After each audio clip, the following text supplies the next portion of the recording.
Yo, bro. Yo, Do you ever buy from these places? you mean this open market where people sell their stuff on the street? Yeah, yes, do you? Nope, not too often. But I like that they are easily accessible. And I also think that they are cheaper than in the stores. So, while I don't buy from them often, I actually like the idea, especially when they display those little herbs and bundles of fruits. Oh, now you're making my tummy growl. But, but we can sit here on the sidewalk to eat. Let's go somewhere else, guys, and eat. Welcome to Lesson 5, the final program in our series of 5 lessons in business studies from NAMCOR. Today we discuss the market and marketing as a business function. Our lesson objectives are that after this program, you should be able to explain the meaning of a market and marketing, explain how businesses identify and try to meet the needs of customers, list the objectives of marketing, and distinguish between market orientation and product orientation. Thanks for watching. Enjoy the lesson with us.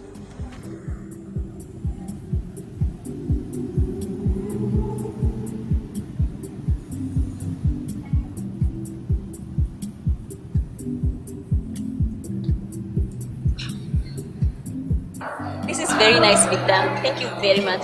Of course I know nice stuff. Whatever. Coming to your question, Victor, on what is market and marketing. This is something my father is very concerned about, and that I should understand the difference. He says a market is a place where buyers of products and services meet the sellers of these products and services to buy and sell the goods. You know, guys, I know this might sound stupid to you, but I never actually took business studies, so is this restaurant the market? Of course, Victor, it is. The buyers are here including us, and the sellers are offering us drinks at the price. So, in other words, we can define the market as any place where buyers and sellers come together to exchange their product for money.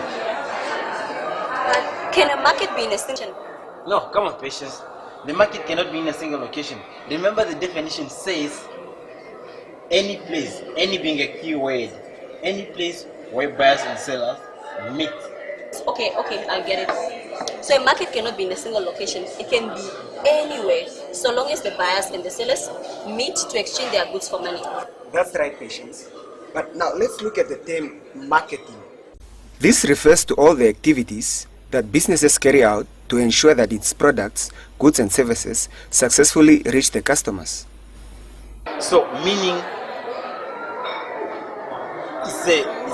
it's a management process of identifying customer needs and wants and going about to satisfy them in a profitable way.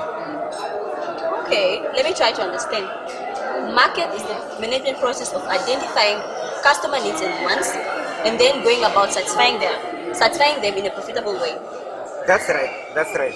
But now let me tell you about the important common marketing objectives.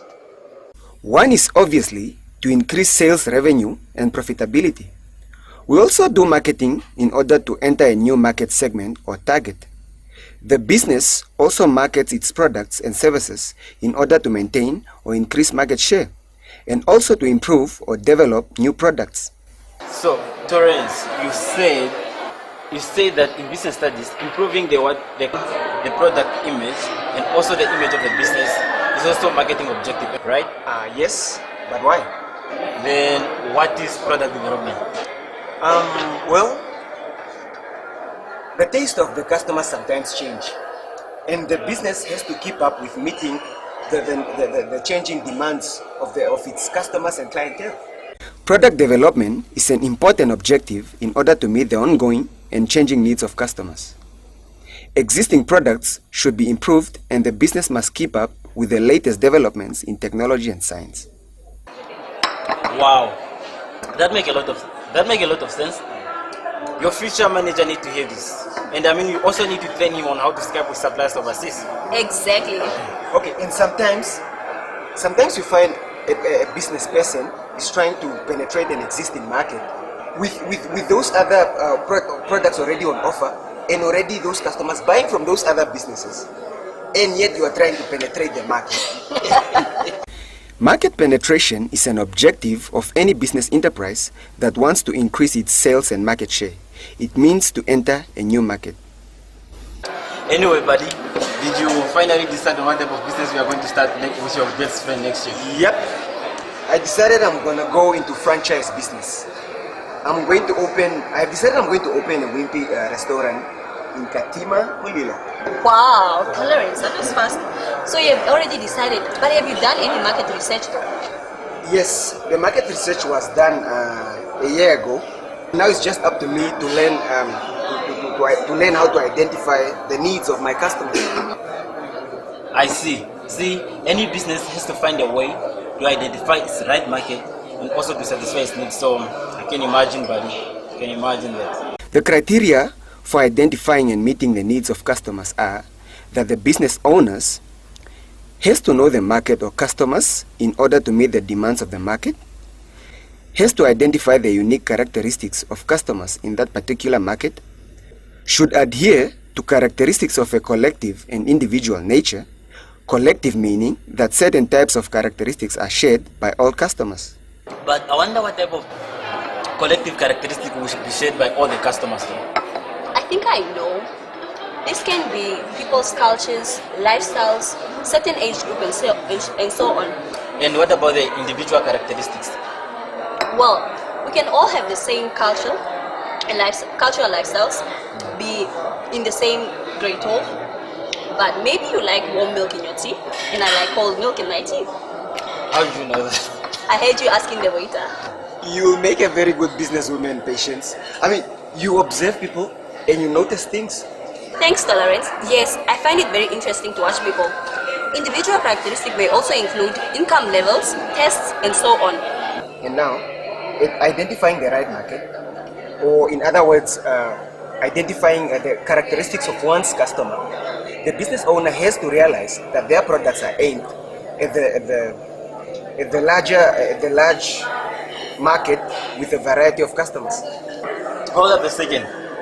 So you mean that some business find their product perfectly suited in a small and a limited market with specific needs that are not offered or catered by the product of another business? Yes, but I'm trying to think of an example though.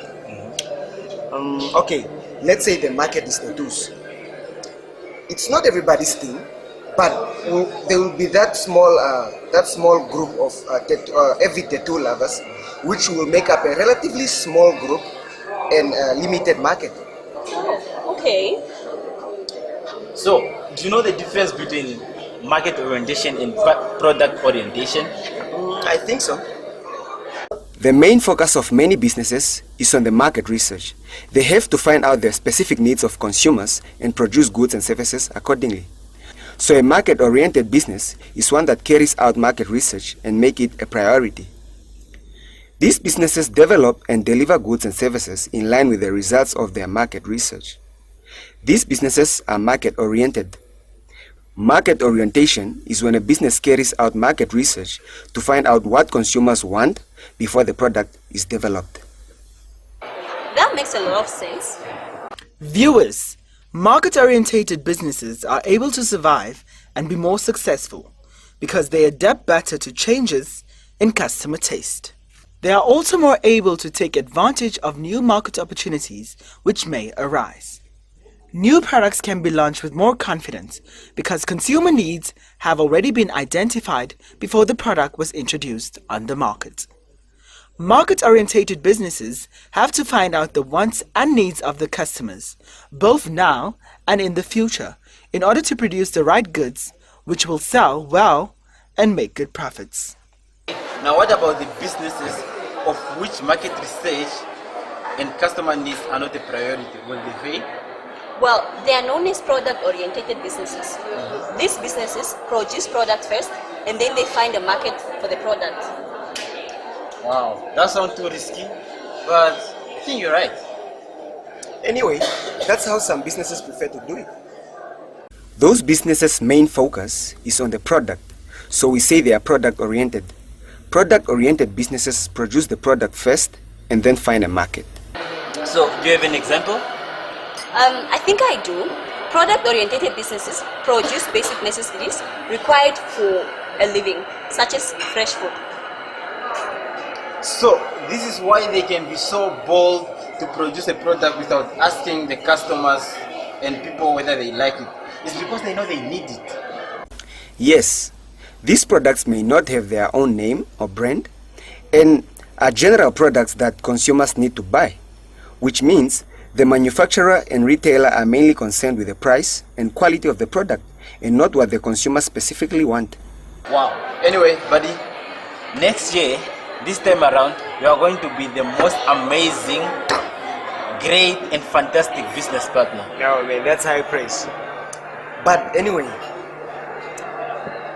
I'll try my best and I hope you guys will be there for us. Of course we will, as long as you offer a good cup of coffee with cold milk for myself and warm milk for some people like Victor. Viewers, this wraps up Lesson 5 on markets and marketing, as well as our series of programs on business studies. Thank you for having joined us. Today we have seen that a market is any place where buyers and sellers meet to exchange products or services for money. Marketing is the process of identifying what it is the customers want. Market orientation is when a business carries out market research to find out what consumers want and then develop and produce products to satisfy such needs and wants. Product orientation is when a business produces the product first and then tries to find a market for it. I hope you enjoyed watching and learning with us. See you again soon. Bye-bye.